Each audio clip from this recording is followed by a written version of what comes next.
ನಮಸ್ಕಾರ ಸ್ನೇಹಿತರೆ ಉದ್ಯೋಗ ಸೌಧ ಯೂಟ್ಯೂಬ್ ಚಾನಲ್ಗೆ ಸ್ವಾಗತ. ಫ್ರೆಂಡ್ಸ್, ಇಲ್ಲಿ ಕಾಣಿಸ್ತಾ ಇದೆ ನೋಡಿ, ಕೆನರಾ ಬ್ಯಾಂಕ್ನಿಂದ ನೇಮಕಾತಿಯ ಹೊಸ ಅಧಿಸೂಚನೆಯು ಬಿಡುಗಡೆಯಾಗಿದೆ. ಬೋತ್ ಮೇಲ್ ಆ್ಯಂಡ್ ಫೀಮೇಲ್, ಪುರುಷ ಮತ್ತು ಮಹಿಳಾ ಅಭ್ಯರ್ಥಿಗಳು ಇಬ್ಬರು ಅರ್ಜಿಗಳನ್ನು ಸಲ್ಲಿಸಬಹುದು. ಕರ್ನಾಟಕದ ಎಲ್ಲ ಸ್ಟೇಟ್ಗಳಲ್ಲಿ ನೇಮಕಾತಿ ನಡೆಯುತ್ತೆ. ಹಾಗೆ ಕರ್ನಾಟಕದಲ್ಲೂ ಕೂಡ ಈ ಒಂದು ಹುದ್ದೆಗಳಿಗೆ ನೇಮಕಾತಿ ನಡೆಯಲಿದೆ ನೋಡಿ. ಟೋಟಲ್ ಆಗಿ 3,000ಕ್ಕೂ ಅಧಿಕ ಉದ್ಯೋಗಗಳಿದ್ದು 600ಕ್ಕೂ ಹೆಚ್ಚು ಹುದ್ದೆಗಳು ಕರ್ನಾಟಕದಲ್ಲಿರುತ್ತೆ ನೋಡಿ. ಫ್ರೆಂಡ್ಸ್, ಇದರ ಬಗ್ಗೆ ಸಂಪೂರ್ಣ ಮಾಹಿತಿಯನ್ನು ತಿಳಿಸ್ಕೊಡ್ತೀನಿ. ವಿಡಿಯೋನ ಕೊನೆವರೆಗೆ ನೋಡಿ.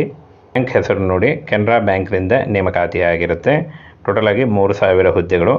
ಉದ್ಯೋಗ ಸ್ಥಳ ಅಖಿಲ ಭಾರತದಲ್ಲಿ ನೇಮಕಾತಿ ನಡೆಯುತ್ತೆ. ಕರ್ನಾಟಕದಲ್ಲೂ ಕೂಡ ಹುದ್ದೆಗಳಿದ್ದಾವೆ.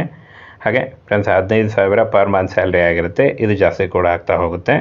ಹಾಗೆ ಇನ್ನು ಶೈಕ್ಷಣಿಕ ಅರ್ಹತೆಯನ್ನು ನೋಡೋದಾದರೆ ಪದವಿ ಕೇಳಿದ್ದಾರೆ ನೋಡಿ. ಯಾವುದೇ ಡಿಗ್ರಿ, ಎನಿ ಡಿಗ್ರಿ ಹೊಂದಿದಂಥ ಅಭ್ಯರ್ಥಿಗಳು ಈ ಒಂದು ಹುದ್ದೆಗಳಿಗೆ ಅರ್ಜಿಗಳನ್ನು ಸಲ್ಲಿಸಬಹುದು. ಇನ್ನು ವಯಸ್ಸಿನ ಮಿತಿಯನ್ನು ನೋಡೋದಾದರೆ ಇಲ್ಲಿ ನೋಡಿ, 1 ಸೆಪ್ಟೆಂಬರ್ 2024ಕ್ಕೆ ಅನುಗುಣವಾಗಿ 20ರಿಂದ 28 ವರ್ಷ, ಗರಿಷ್ಠ 28 ವರ್ಷದ ಒಳಗಿನವರು ಅರ್ಜಿಗಳನ್ನು ಸಲ್ಲಿಸಬಹುದು. ಹಾಗೆ ವಯೋಮಿತಿ ಸಡಿಲಿಕೆ ಕೂಡ ಇರುತ್ತೆ. SC/ST ಅಭ್ಯರ್ಥಿಗಳಿಗೆ 5 ವರ್ಷ, OBC NCL ಅಭ್ಯರ್ಥಿಗಳಿಗೆ 3 ವರ್ಷ ಹಾಗೂ PWD ಅಭ್ಯರ್ಥಿಗಳಿಗೆ 10 ವರ್ಷಗಳ ವಯೋಮಿತಿ ಸಡಿಲಿಕೆ ಕೂಡ ಇರುತ್ತೆ. ಆದಷ್ಟು ನಿಮ್ಮ ವಯಸ್ಸಿನ ಲೆಕ್ಕಾಚಾರ ಮಾಡಿಕೊಂಡು ನೀವು ಅರ್ಜಿಗಳನ್ನು ಸಲ್ಲಿಸಬಹುದು.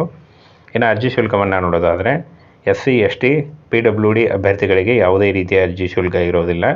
ಉಳಿದ ಎಲ್ಲ ಅಭ್ಯರ್ಥಿಗಳಿಗೆ 500 ರೂಪಾಯಿ ಅರ್ಜಿ ಶುಲ್ಕ ಇರುತ್ತೆ.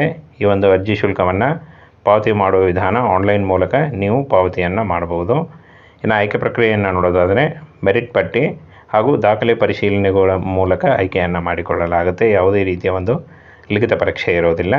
ಇನ್ನು ಪ್ರಮುಖ ದಿನಾಂಕಗಳನ್ನು ನೋಡೋದಾದರೆ 21/9/2024ರಿಂದ ಅರ್ಜಿ ಸಲ್ಲಿಕೆ ಶುರುವಾದರೆ 4 ಅಕ್ಟೋಬರ್ 2024 ಅರ್ಜಿ ಸಲ್ಲಿಸಲು ಕೊನೆಯ ದಿನಾಂಕ ಆಗಿರುತ್ತೆ ನೋಡಿ. ಆನ್ಲೈನ್ ಮೂಲಕ ನೀವು ಅಫಿಷಿಯಲ್ ವೆಬ್ಸೈಟಿಗೆ ಹೋಗಿ ನೀವು ಅರ್ಜಿಗಳನ್ನು ಸಲ್ಲಿಸಬಹುದು. ಅರ್ಜಿ ಸಲ್ಲಿಕೆಯ ನೇರ ಲಿಂಕು ವಿಡಿಯೋ ಡಿಸ್ಕ್ರಿಪ್ಷನ್ ಬಾಕ್ಸಲ್ಲಿರುತ್ತೆ ನೋಡಿ. ಅರ್ಜಿ ಸಲ್ಲಿಸುವಾಗ Aadhaar card, caste income certificate, ನಿಮ್ಮ ಒಂದು ಫೋಟೋ, ಪಾಸ್ಪೋರ್ಟ್ ಅಳತೆ ಒಂದು ಫೋಟೋ ಹಾಗೂ ನಿಮ್ಮ ಎಜುಕೇಷನಲ್ ಡಾಕ್ಯುಮೆಂಟ್ಸ್ ಇಷ್ಟನ್ನು ತೆಗೆದುಕೊಂಡು ನೀವು ಆನ್ಲೈನ್ ಮೂಲಕ ಅರ್ಜಿಗಳನ್ನು ಸಲ್ಲಿಸಬಹುದು.